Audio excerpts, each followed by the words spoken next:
Damai, saudara dan saudari. Apa yang ingin saya bagikan dengan Anda hari ini? Pesannya adalah, hubungan yang baik menyenangkan Roh Kudus. Mari kita membaca ayat suci hari ini bersama-sama. Efesus jam 4:28 esuk -32. Mereka yang mencuri sebelumnya, jangan mencuri lagi. Selalu membutuhkan tenaga kerja. Lakukan hal serius dengan tangan Anda sendiri. Bahwa mungkin ada sesuatu yang lebih dari cukup untuk diberikan kepada mereka yang membutuhkan. Kata kotor, jangan kataan sepatah kata pun. Kataan sojo hal baik yang membangunkan orang lain bila memungkinkan. Ini akan bermanfaat bagi mereka yang mendengarnya. Jangan mendoakan Roh Kudus Tuhan. Anda telah menerima tandanya, menunggu hari penebusan tiba. Semuanya, kepahitan, kemarahan, teriakan dan fitnah, dan semuanya jahat, disingkirkan dari antara kamu, dan bersikap baik satu sama lain. Maafkan satu sama lain dengan belas kasih. Sebagaimana Allah ada di dalam Kristus. Sama seperti aku memaafkanmu. Bagian hari ini, hal utama yang perlu dibicarakan. Hubungan antar umat Kristiani. Tentu saja hubungan ini berlaku bagi umat Kristiani. Hanya teman kita, bukan teman Kristen, juga dapat diterapkan. Namun hal utama masih dibicarakan. Hubungan antar umat Kristiani. Sebenarnya, kita bisa melihat dengan jelas. Ada banyak hal yang perlu dibicarakan di sini. Ini semua tentang hal antar manusia. Salah satu ayatnya mengatakan, jangan mendoakan Roh Kudus Tuhan. Hal yang mendoakan Roh Kudus Tuhan. Faktanya, di antara orang Kristen, jika kita tidak bahagia satu sama lain, jadi masalah ini, itu akan mendoakan Roh Kudus. Tentu saja hal ini tidak menyenangkan. Ini juga memiliki beberapa standar. Standar ini adalah, ayat ini baru saja saya baca. Mari kita simpulkan dengan sangat sederhana. Bagaimana kita bisa, di kalangan umat Kristiani ada hubungan interpersonal yang baik. Hubungan interpersonal yang baik, bukan berarti kita harus menjadi satu orang yang berpengetahuan luas, untuk mencapai keadaan kesempurnaan dalam segala aspek. Ada beberapa karakteristik bawaan seseorang. Atau mungkin karena dia merasa, saya mempunyai kebutuhan tertentu, mungkin Anda sengaja melatih diri sendiri. Kita tidak perlu melakukannya, sangat baik dalam hubungan interpersonal. Tapi kita harus ikhlas, dan pengejaran, apa yang Alkitab katakan kepada kita. Standar dasar ini, faktanya Alkitab berbicara tentang hal ini. Beri kami arahan besar. Tidak ada rincian yang diberikan kepada kami. Bagaimana cara mematuhinya? Namun jika kita memikirkannya dengan matang, petunjuk umum ini, bisakah Anda membantu kami? Sebenarnya itu mungkin, tinggal apakah kita bersedia. Pikirkan baik-baik, apa yang Alkitab katakan kepada kita. Kebenaran ini, secara sederhana, hubungan interpersonal yang baik. Kita hanya perlu melakukan dua hal. Itu bisa dilakukan, hubungan interpersonal yang baik. Sederhananya, 2 poin. Namun tentu saja tidak semudah itu. Kami telah mendengar kedua poin tersebut. Tapi itu tidak semudah itu. Yang pertama, berbuat baik. Kedua, kataan hal yang baik. Sesederhana itu, lakukan kedua hal ini dengan baik. Lakukan kedua hal ini dengan baik. Jika Anda memiliki hubungan interpersonal yang baik, tidak akan ada masalah. Tapi masalahnya adalah, dua hal ini, tidak mudah untuk dilakukan. Melakukan perbuatan baik mungkin sedikit lebih mudah. Namun mengatakan hal baik tidaklah sesederhana itu. Dan, mungkin lebih sulit untuk mengatakan hal baik. Kadang-kadang, melakukan hal yang baik, tetapi, bicara tanpa memperhatikan, terkadang secara tidak sengaja, terkadang itu disengaja, tidak bisa mengendalikan emosi seseorang atau diri sendiri dalam keadaan buruk. Kemudian, di kalangan umat Kristiani, atau tidak di kalangan umat Kristiani, di antara keluarga, ada beberapa konflik verbal, membuat satu sama lain tidak bahagia.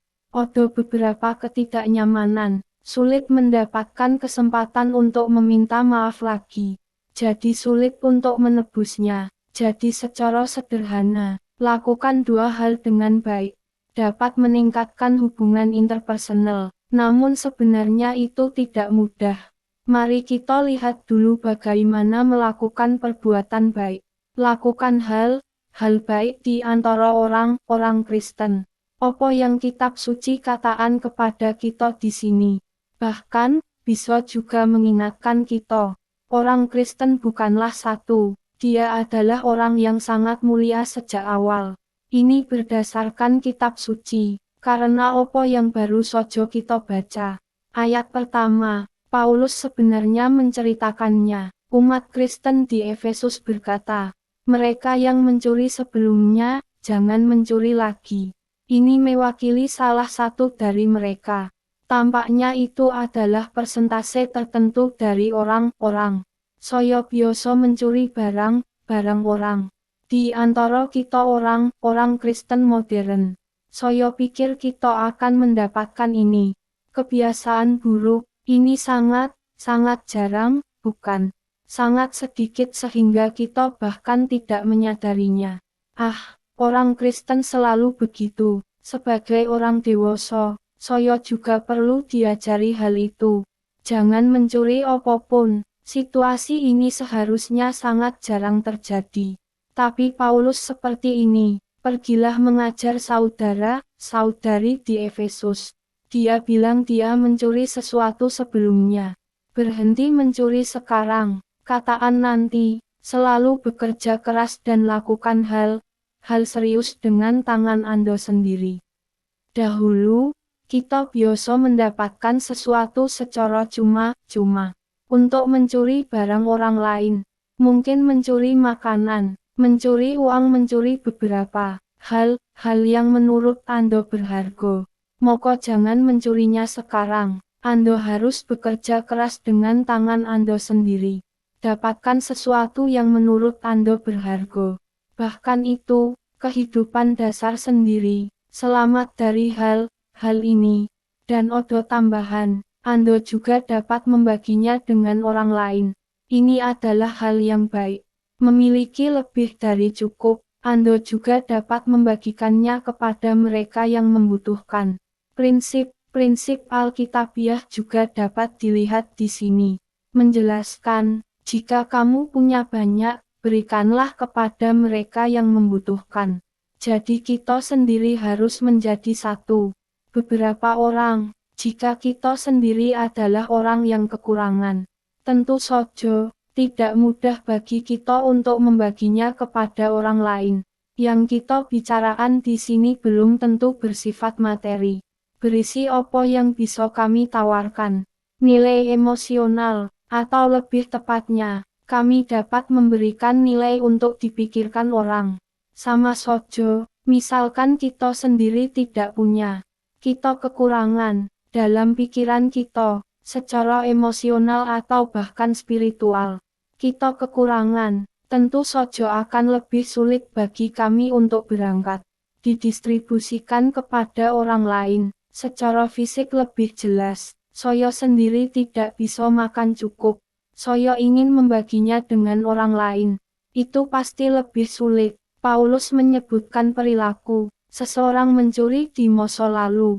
Jadi di sini kita juga bisa melihatnya. Orang Kristen pada mulanya tidak demikian. Beliau adalah orang yang sangat mulia. Kita juga bisa memikirkan, kita menjadi orang Kristen, sebuah kebenaran yang sangat penting. Kita menjadi orang Kristen, tidak, kita menunggu diri kita menjadi satu. Orang yang sangat mulia, hanya dengan cara itulah kita bisa menjadi seorang Kristen. Karena kita mungkin, proses iman seseorang, atau Kami berbicara dengan beberapa orang. Saat berbagi iman, tentu saja bisa jadi orang ini. Dia mungkin melakukan kita, umat Kristen, kekristenan, ke gereja kami, kepada Yesus Kristus. Saya sudah memiliki niat baik pada tingkat tertentu. Tapi beberapa orang, Anda mungkin terjebak dalam satu kognisi. Dia merasa, saya belum memenuhi syarat untuk menjadi seorang Kristen. Karena menurutnya dia tidak cukup baik. Sebenarnya, kita menjadi orang Kristen, tidak menunggu, atau biarkan diri Anda menjadi salah satunya. Ketika Anda adalah orang yang cukup mulia, hanya dengan cara itulah kita memenuhi syarat untuk menjadi orang Kristen. Namun selama kita menyadarinya, saya bukan orang yang mulia, maka kita sangat dekat, bisa menjadi seorang Kristen, karena ketika kita sadar, ketika saya tidak terlalu mulia, kami lebih mungkin, benar-benar mempertimbangkan diri sendiri. Butuh keselamatan Yesus Kristus, karena hanya ada Yesus Kristus. Dia sempurna, tidak bersalah, jadi kami mengandalkan Yesus Kristus yang sempurna. Jika kita memikirkan diri kita sendiri, bila cukup baik, tentu saja menurutku biasa, melatih diriku sendiri, atau lebih tepatnya, orang yang bekerja keras untuk memperbaiki diri. Saya mungkin tidak akan menganggap diri saya seperti itu. Cukup baik, dia akan selalu merasakannya. Saya masih memiliki banyak ruang untuk perbaikan. Tetapi, jika ada yang merasakan, ketika saya cukup baik, saat ini saya cukup memenuhi syarat untuk percaya. Ketika Anda percaya kepada Tuhan dan menjadi seorang Kristen, biasanya kali ini, sebaliknya, Anda harus lebih berhati-hati. Karena menurutnya dia cukup baik. Jadi, dia mungkin saja sebaliknya, akan mendorong Yesus Kristus semakin menjauh. Ini tentang orang Kristen di Efesus. Mereka biasa mencuri, namun setelah mereka percaya kepada Tuhan, Paulus memperingatkan mereka untuk tidak mencuri lagi. Jadi itu mewakili, mereka juga tidak ada di masa lalu. Orang yang sangat mulia, setidaknya dalam hal ini, saya pikir kami orang Taiwan modern. Dalam hal ini, kebanyakan orang mungkin lebih baik dari itu. Umat Kristen di Efesus, perilaku masa lalu mereka lebih baik. Yang kedua menyebutkan mengatakan hal baik. Alkitab secara langsung mengatakan hal ini. Kataan saja hal baik yang membangunkan orang lain bila memungkinkan. Ini akan bermanfaat bagi mereka yang mendengarnya. Ini mungkin lebih mudah bagi kita untuk mengabaikannya. Saya pikir ini adalah poin kuncinya. Kitab suci di sini mengatakan, ucapkan kata baik yang membangun orang lain dalam setiap situasi. Apa yang biasa saja, saudara, pikirkanlah hal ini. Apa yang biasa saja, ucapkan kata baik yang membangun orang lain dalam setiap situasi. Apakah kapan saja, saat mengikuti semuanya, apakah artinya sama? Misalkan kita tidak melihat lebih dekat, tidak mudah untuk memahami apa yang dimaksud dengan santai. Aku mencarinya di kamus, faktanya, versi terjemahan kitab berbeda, atau arti aslinya, faktanya, ini sangat berbeda. Bukan kata yang sering kita gunakan. Singkatnya, memang demikian, ucapkan kata baik yang membangun orang lain dalam setiap situasi. Tidak berarti kapan saja, suisi artinya, sesuai kebutuhan, sesuai dengan situasinya. Jadi apa, kami mengatakan hal baik yang membangun orang. Kami tidak hanya mengatakan hal baik kepada semua orang yang kami temui. Kami berdasarkan situasi dan kebutuhan, karena sebenarnya kita menggunakan diri kita sendiri. Bagi kami orang Cina, bagi kami orang Taiwan, kita semua tahu sebuah pepatah. Bersikap sopan tanpa alasan, entah perzinahan atau pencurian, tentu saja itu tidak mutlak. Tapi inilah kita, artinya, kebijaksanaan yang diwariskan oleh orang dahulu. Setidaknya Anda termasuk orang Tionghoa. Jika Anda bertemu orang seperti itu, menurutmu, Anda juga tidak terlalu mengenalnya. Mungkin mereka tidak terlalu mengenal satu sama lain. Tapi Anda hanya merasa dia selalu memperlakukan Anda. Kataan banyak hal baik padamu. Sepertinya aku harus melakukan banyak hal untukmu. Saudara, kebijaksanaan orang dahulu. Beritahu kami siapa yang bersalah, apakah pezina atau pencuri. Tentu saja, zaman modern mungkin tidak terlalu serius. Tapi kalau kita modern, yang perlu diperhatikan adalah itu. Dia mungkin ingin menyenangkan Anda, mendapat manfaat darimu. Dia ingin mendapatkan kepercayaan Anda terlebih dahulu. Mungkin ingin menangkap ikan besar sepertimu. Jadi saya menunjukkan kesopanan saya secara cuma-cuma. Bagi kami orang Cina, kita semua mungkin tahu, orang ini terus mengatakan hal baik tentang saya. Atau selalu ingin melakukan sesuatu untukku. Apakah dia punya tujuan? Apakah dia tulus? Apakah dia punya tujuan? Jadi sebenarnya ayat ini memberitahu kami, tidak kapan saja, sepertinya kita semua harus sama. 100% mampu memuji orang lain. 100% mampu memuji orang lain. Tidak, itu tergantung situasinya. Sesuai kebutuhan, tentu saja, puji orang lain dan ucapkan hal baik. Itu juga membutuhkan latihan. Kita harus sangat tulus. Kadang-kadang, budaya Taiwan awal kami, ini tidak mudah bagi kami. Lihat kebaikan orang lain, terkadang memang begitu, mungkin itu tidak mudah. Jadi, tentu saja bagian ini juga sedikit. Perlu sedikit latihan. Apakah itu mungkin? Kami berada di gereja, kita bisa membentuk seperti itu. Tren seperti itu, tentu saja saya tekankan lagi.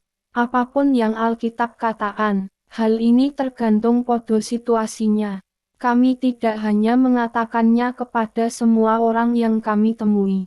Tampaknya ini agak munafik, kami tulus, ketika kita benar-benar merasakannya. Tempat di mana Anda bisa memuji orang lain. Tempat di mana Anda dapat menyemangati orang lain. Kataan saja, itu hal yang bagus untuk dikatakan. Di samping itu, bahkan hal yang sangat bagus. Faktanya, pujian mungkin tidak masalah. Puji juga, terkadang kita dipuji oleh orang lain. Jika kita sendiri, sangat baik pada diriku sendiri. Sangat rendah diri, ketika Anda kurang percaya diri. Kami menerima pujian dari orang lain. Anda mungkin masih mempertanyakan diri sendiri. Kami juga mempertanyakan orang lain yang memuji kami. Kami mungkin menghasilkan keadaan seperti itu. Jadi meskipun itu adalah pujian, belum tentu dapatkan tanggapan positif segera. Kata konstruktif lainnya. Kita adalah satu orang, membantunya membuat rencana yang bagus. Saran yang bagus, kakak beradik. Bukan hanya kami, sekalipun itu ada dalam pikiran, hati yang baik, hanya ingin membantu orang lain, atau konstruktif, tidak semua orang akan langsung menerimanya. Bahkan diri kita sendiri, hal ini mungkin terjadi pada semua orang. Yang lain memberi tahu kami sesuatu, mungkin sesuatu yang menurut orang lain bagus. Tetapi, faktanya, kita mungkin belum tentu demikian. Segera terima, mari kita memikirkannya. Pernahkah kita menghadapi situasi seperti ini? Jadi ketika kita berpikir kita menginginkannya, berikan nasihat yang baik kepada orang lain. Atau sesuatu, menurut kami itu bagus. Terkadang itu tergantung pada situasinya. Jadi Alkitab ada di sini. Dua kata, dua karakter Cina, isinya sangat mendalam. Filosofi yang sangat bijak di dalamnya. Kebenaran Alkitabiah, Faktanya, itu layak untuk dilakukan. Terus berpikir, teruslah berlatih. Dalam kata ini diucapkan oleh Alkitab. Detail kami, tidak perlu bicara lebih banyak. Efesus berkata, sebelum mengatakan hal baik tentang pembangunan Ando, Alkitab berkata, kata kotor. Jangan kataan sepatah kata pun. Hanya kata buruk. Kata yang akan menyakiti orang lain.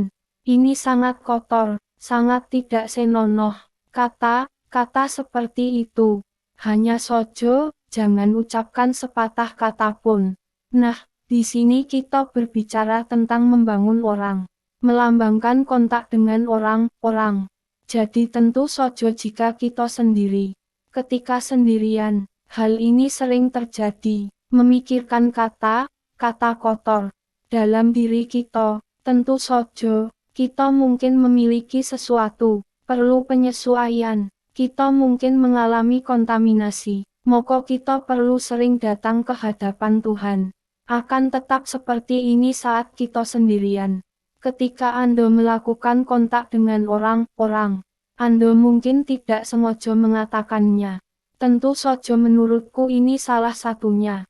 Kita perlu terus-menerus diilhami oleh Tuhan di dalam hati kita.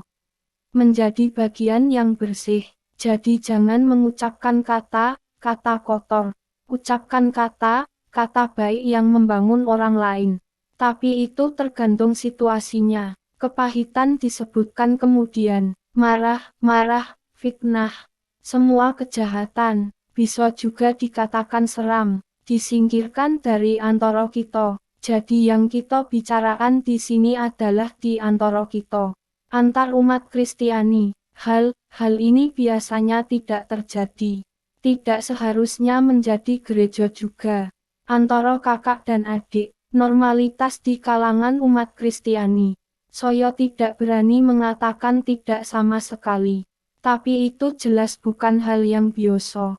Karena gereja, kita inginkan tempat untuk menjalani kebenaran. Jalani kebenaran Alkitabiah. Di sini sudah dijelaskan dengan sangat jelas. Hal ini memang harus terjadi. Yang keluar dari tengah kita. Alkitab sangat jelas. Jadi, jika hal ini berada di gereja adalah hal yang lumrah di gereja. Jadi itu artinya, mungkin saudara-saudari di gereja. Kami tidak mematuhi kebenaran dengan baik. Itu dan mungkin penginjil atau para pemimpin gereja, kami tidak mau bertindak sesuai kebenaran. Jangan berani menangani masalah ini. Saya tidak berani mengajarkan hal ini. Maka ini milik kita, tempat yang diabaikan, itu akan menjadi kita juga. Seluruh gereja menderita kerugian, ini juga akan menjadi kerugian bagi kita masing-masing. Bagian ini relatif bagus. Saya tidak akan membicarakannya. Pada dasarnya kita harus jelas, yaitu kepahitan, kemarahan, teriakan dan fitnah. Tapi aku ingin mengatakan sesuatu. Mengapa hal ini? Mungkin itu akan muncul di gereja. Kita biasanya berpikir tentang gereja. Setiap orang pasti mempunyai cita-cita atau ekspektasi yang relatif tinggi. Mengapa masih dibutuhkan? Bagaimana dengan hal ini? Saya pikir sebenarnya ada kemungkinan. Tentu saja Efesus adalah daerah non-Yahudi. Namun kenyataannya, bahkan di wilayah Yerusalem, apakah hal ini sama sekali tidak ada? Saya kira tidak demikian. Setiap orang mempunyai dosanya masing-masing. Namun di Efesus, untuk daerah asing ini, meski mereka akan berpesta bersama. Tapi bagaimana dengan saudara laki-laki dan perempuan? Mereka akan berhubungan dengan banyak orang asing. Jadi mungkin, orang-orang di sekitar mereka juga seperti ini. Pahit, sedang marah, itu berisik, bersifat memfitnah, itu kejam, itu menyeramkan. Jadi ketika mereka berada di gereja, Tidak dapat dihindari untuk meletakkan segala sesuatunya di luar. Dibawa ke dalam gereja, atau keluarga mereka. Ketika hal ini terjadi, mereka tanpa sadar, ambillah apa yang mereka alami dalam hidup. Bawa ke gereja, bukan di masa lalu, sebelum menjadi seorang Kristen. Ini untuk mereka, itu adalah hal yang wajar. Seperti yang Paulus katakan, pencuri di masa lalu, mungkin mereka berpikir tidak apa-apa. Selama aku tidak tertangkap, saya mengakuinya ketika saya ditangkap. Tidak tertangkap, ini dianggap sebagai kesuksesan saya. Saya hanya bisa mencuri, namun setelah menjadi seorang Kristen, Paulus berkata, jangan mencuri lagi. Mereka yang mencuri di masa lalu hendaknya tidak mencuri lagi. Keadaan pikiran itu, atau keadaan bicara, saya pikir itu mungkin cukup dekat. Kepahitan dan kebencian ini, bukan dari dalam gereja, itu adalah seseorang yang memasuki gereja dari luar. Bagaimana dengan detail kejadiannya? Alkitab tidak mengatakannya, tapi menurutku inilah kita, di dalam gereja. Kami telah menerimanya di luar. Kami telah datang ke gereja. Jangan ambil ini, bawalah itu ke dalam gereja. Biarkan terus menular. Kami datang ke gereja. Kita bisa mencari kesembuhan. Kita bisa berusaha untuk dipahami. Tapi jangan katakan ini, hal buruk, bawa itu ke dalam gereja lagi. Inilah keadaan kita di gereja. Kami selalu harus membawanya. Sikap belajar, itu mungkin bagi kita, jika kita berada di tempat lain. Kami diperlakukan tidak adil, kami menjadi sasarannya, bahkan mungkin dalam keluarga, dalam hubungan interpersonal apapun. Kami diperlakukan dengan buruk, kami berada di gereja, kita memerlukan hati yang belajar. Kita memerlukan hati yang rendah hati. Miliki kemauan seperti itu. Kita lebih cenderung memikirkan, Tuhan datang dan bantu kami. Mari kita ambil hal buruk ini. Jangan membawanya ke orang lain. Kita bisa meminta Tuhan menolong kita. Jadi inilah yang kami katakan hal baik.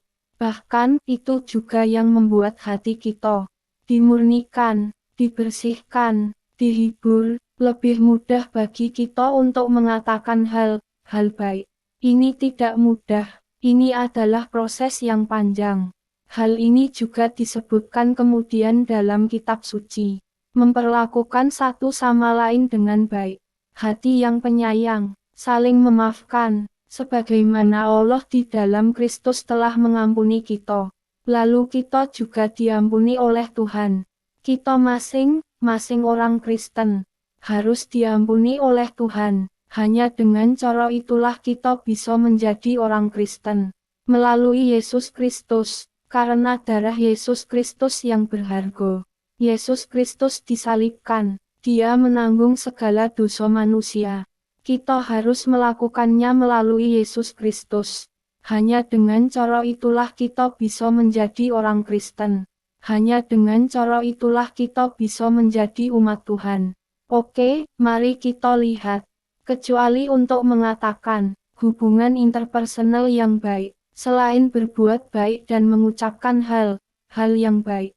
Ketiga, kita mungkin berada di gereja, akan lebih jarang terdengar. Sebenarnya, konsep ini ada di dalam Alkitab, namun kami jarang menyebutkannya. Ini juga sangat penting dan krusial. Kita akan memeriksanya, artinya, kita mempunyai hubungan interpersonal yang baik. Satu hal lagi yang perlu diperhatikan. Kita harus menjauh, mungkin membawa kita, pengaruh buruk bagi manusia. Saudara, mari kita perhatikan. Meskipun dikatakan dalam Alkitab, Yesus Kristus mengasihi orang berdosa. Yesus Kristus menyelamatkan orang berdosa. Tapi Tuhan tidak menginginkan kita selamatkan semua orang. Jika kita mempunyai kemampuan, lalu Tuhan memberi kita lingkungan dan peluang, kami bertemu, tentu saja itu mungkin. Ini adalah Tuhan yang meminta kita untuk membantu orang ini. Kita perlu melakukannya. Kabar baik tentang Yesus Kristus diberitakan kepadanya. Bahkan kita bisa memberikannya padanya. Bantuan besar, tapi ingat, kakak beradik, Tuhan tidak meminta kita untuk menyelamatkan semua orang. Tentu bukan kita yang menyimpannya. Tuhan tidak ingin menyingkapkan kita untuk menyelamatkan semua orang. Ada beberapa orang dalam hidup kita, di lingkungan kita, dia membawa pengaruh buruk pada kita. Kekuatan pengaruh buruk, ketika itu lebih besar dari kekuatan baik kita. Kakak beradik, hubungan yang sangat manusiawi. Kita harus menemukan cara untuk menjauh, daripada selalu berada di dalam miliknya. Di bawah lingkup pengaruh, Anda memikirkannya, saya ingin menyelamatkannya, saya ingin mengubahnya. Kakak beradik, mustahil, dan Tuhan tidak meminta kita melakukan hal ini. Mari kita lihat beberapa ayat. Tentu saja kita bisa, berdoalah mengenai hal ini, bisa, tapi kita harus jelas. Kita sedang berhadapan dengan orang seperti ini.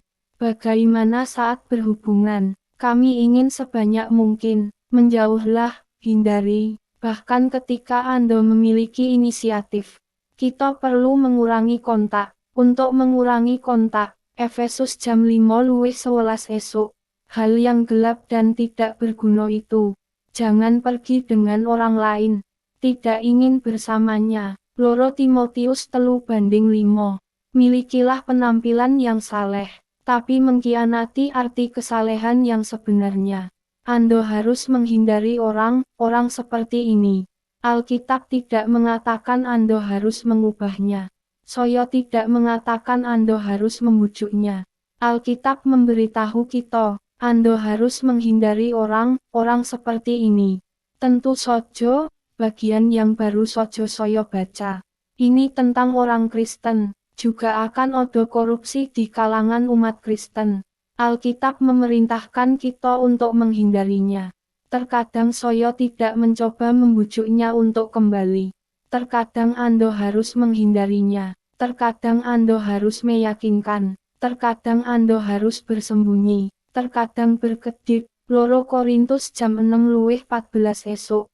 Anda dan mereka yang tidak percaya, tidak cocok, jangan menjadi pasangan yang sama.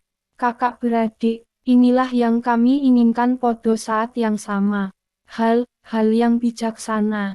Terkadang tentu saja kita pasti akan bersentuhan. Non-Kristen yang belum percaya kepada Tuhan. Apakah kita benar jauh dari mereka? Tidak, namun ayat ini memberitahu kita dalam beberapa hal yang sangat inti.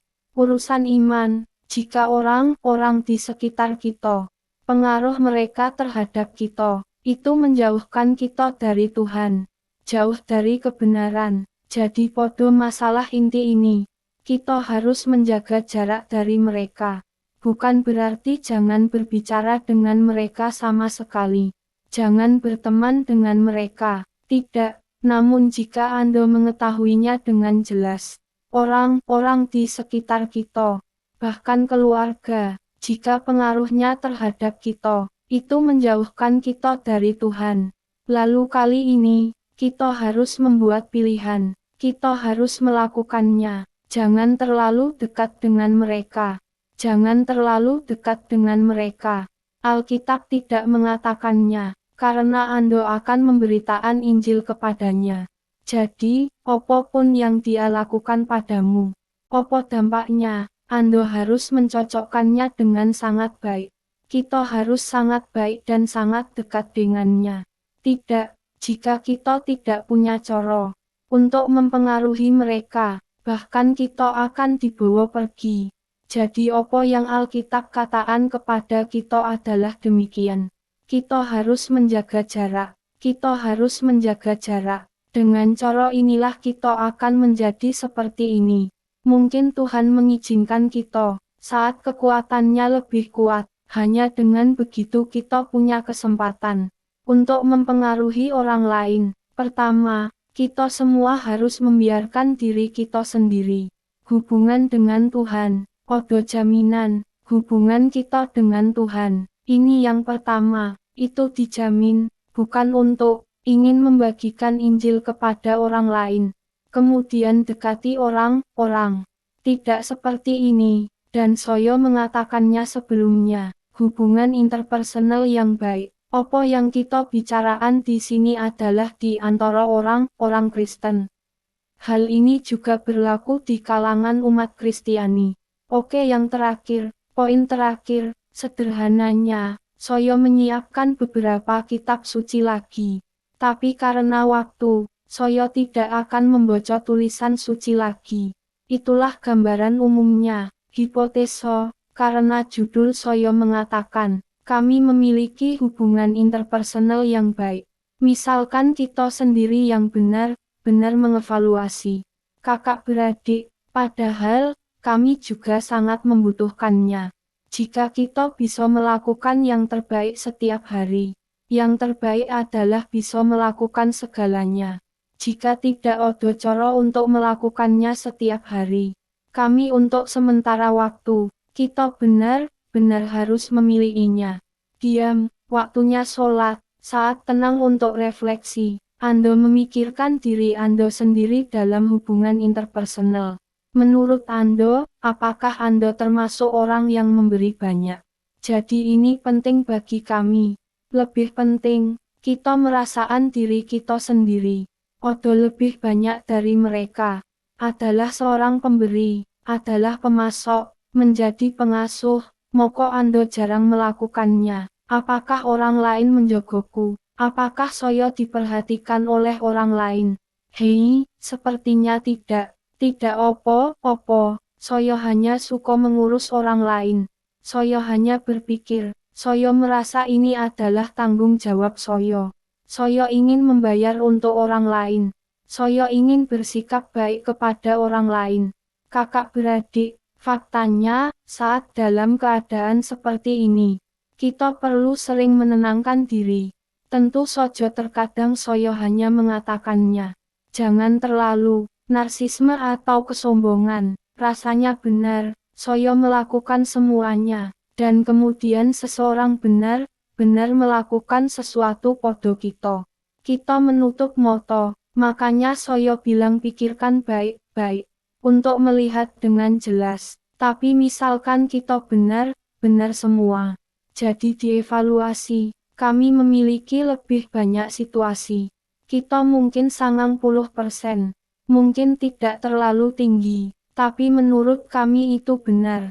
Aku merasa seperti aku benar-benar menyukai orang lain. Membayar banyak, saya memikirkan orang lain, saya sebenarnya punya cukup banyak. Lalu kita juga menginginkannya. Anda juga bisa datang ke hadapan Tuhan. Anda juga bisa datang ke hadapan Tuhan. Berdoa kepada Tuhan, bicaralah juga dengan Tuhan. Mintalah Tuhan untuk mengingat kita. Kita tidak boleh memberi tahu orang terlalu banyak. Tapi kita bisa mengatakannya kepada Tuhan sepenuhnya.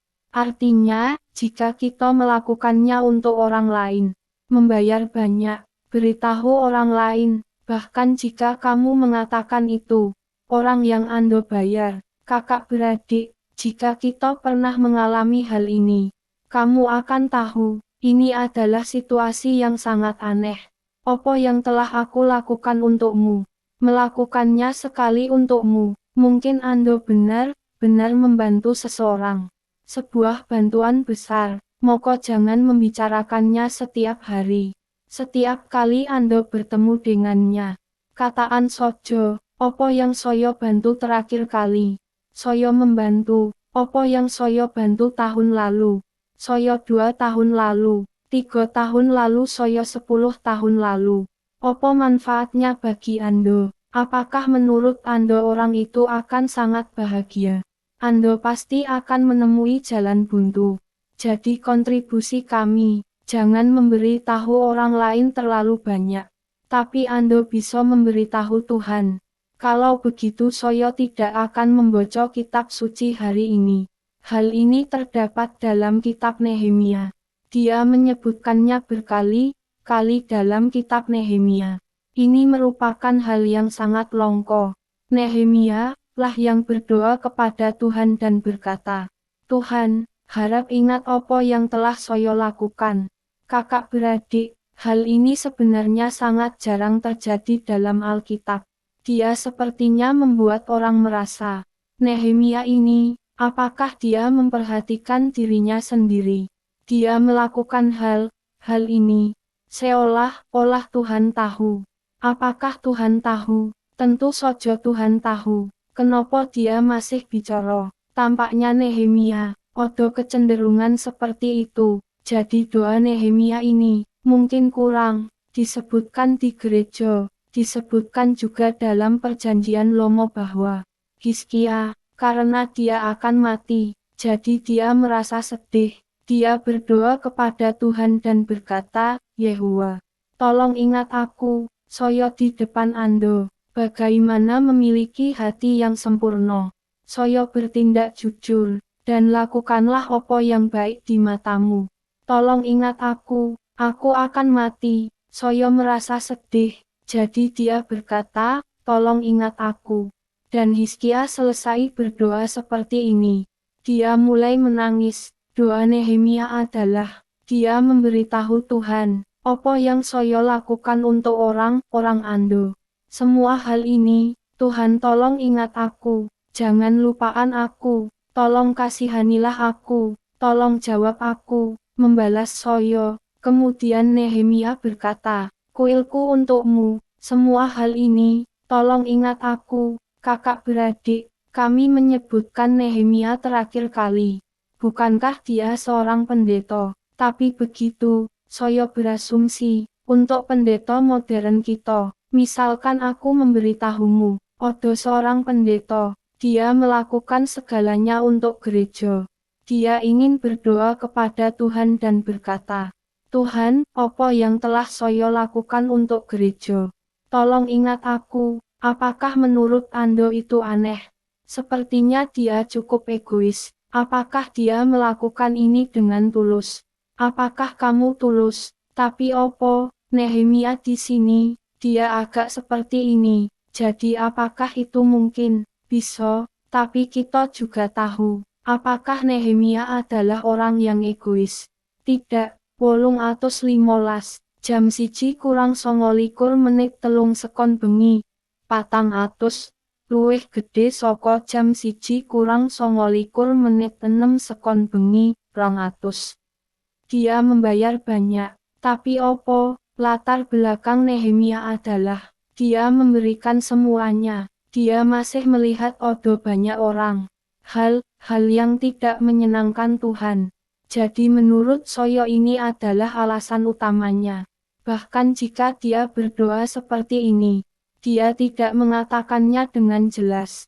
Itu sangat egois, untuk diriku sendiri, dia hanya berpikir, dia melakukan semua ini demi Tuhan. Dia mungkin masih merasakan sesuatu di hatinya. Mungkin ada beberapa kendala, atau ada beberapa, dia pikir mungkin ada tempat yang lebih baik.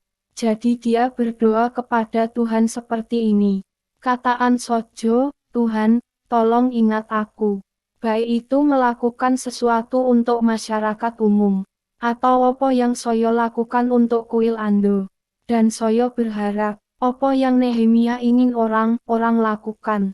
Bagaimana mencintai Tuhan. Kemudian, bagaimana keadaan Nehemia di bait suci.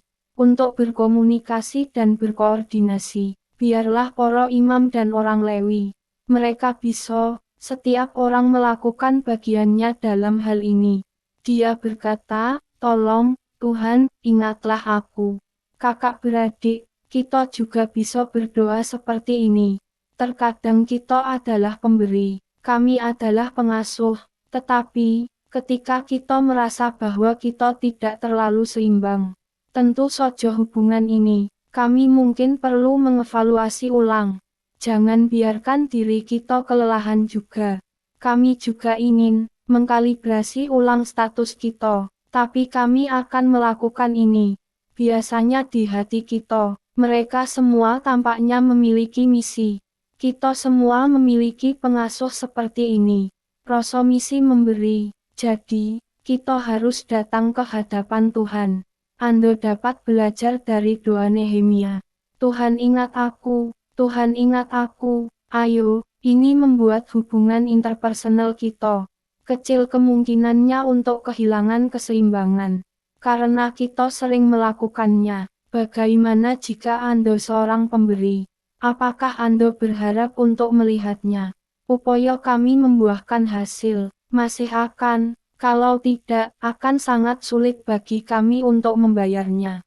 Dalam hal ini, doa kita kepada Tuhan sangatlah penting. Kita harus percaya, semua yang kami lakukan, yang pertama adalah untuk Tuhan. Yang kedua adalah menjadi manusia. Moko kita yakin Tuhan akan mengingat kita. Dengan cara ini, dalam hubungan interpersonal kita, keseimbangan yang lebih baik dapat dicapai. Jadi apa yang saya bagikan dengan Anda hari ini? Itu saja, tema itu adalah, hubungan yang baik menyenangkan Roh Kudus. Tentu saja sebaliknya, menurut Alkitab, jangan mendoakan Roh Kudus Tuhan. Itulah hubungan kami. Jika itu dilakukan dengan buruk, maka ini adalah hal-hal yang mendoakan Roh Kudus. Bahwa beberapa aspek tampaknya juga sangat sederhana. Bergaul dengan baik dengan orang lain. Roh Kudus akan senang. Itu benar. Sebaliknya adalah ini. Tapi saudara dan saudari, bergaul dengan baik dengan orang lain. Itu tidak mudah. Bergaul dengan orang-orang mudah menimbulkan gesekan. Jadi saya bisa bergaul dengan baik dengan orang lain. Ini semua memerlukan hikmah dari Tuhan. Dan saudara-saudara, dari beberapa aspek, menurut saya, ini juga sangat sederhana. Hanya saja kita tidak membutuhkannya. Tidak perlu mengeluarkan uang atau apapun. Maka Anda bisa mendapatkan ridha Tuhan. Tapi kita membutuhkan segenap hati kita.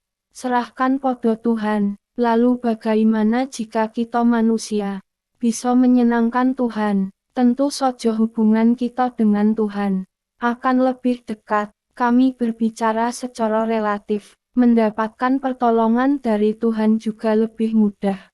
Hubungan interpersonal yang baik itu, biarlah Roh Kudus berkenan. Bagaimana dengan pekerjaan Roh Kudus di dalam diri kita? Pekerjaan yang positif, saya pikir akan ada lebih banyak lagi. Lalu Roh Kudus terkadang melakukan beberapa pekerjaan. Bukan berarti hal itu tidak positif. Sebaliknya itu adalah sebuah celaan untuk membimbing kita kembali ke jalan yang benar. Ini juga merupakan pekerjaan Roh Kudus. Tapi itu adalah panduan. Lalu ketika kita punya, bagaimana jika kita berjalan di jalan yang benar? Roh Kudus juga akan mempunyai tugas lain. Semoga Tuhan menolong kita. Anda bisa mengalami semua ini. Semoga Tuhan membantu kita. Mari kita berdoa bersama. Tuhan, kami datang kepadamu. Tolong bantu kami, karena dalam kitab suci hari ini kita melihatnya. Hubungan interpersonal yang buruk. Itu mendoakan Roh Kudus, itu pada gilirannya, kami juga dapat mengidentifikasi hubungan interpersonal yang